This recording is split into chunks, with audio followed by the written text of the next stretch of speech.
Welcome to the Salmon Runs YouTube. Enjoy the video.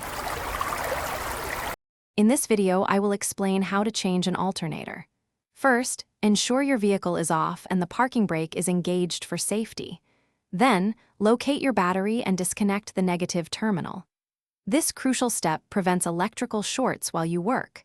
Gather your tools, including a socket set, wrenches, and a serpentine belt tool, to be ready for the task ahead. Now, let's remove the old alternator. Use a serpentine belt tool to release tension, then carefully remove the belt. Next, disconnect all electrical connectors and the main power cable from the alternator. Finally, unbolt the mounting hardware and gently maneuver the old unit out of its spot.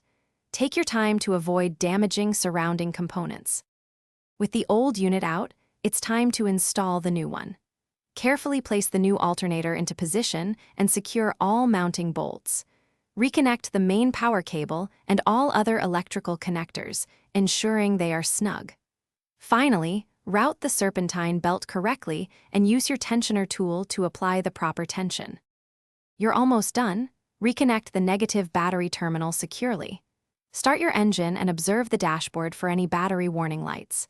Use a multimeter to check the charging voltage, which should typically be around 5 to 5 volts. Listen for any unusual noises or belt squealing, indicating a successful installation. Thanks for watching. Consider subscribing if we helped you.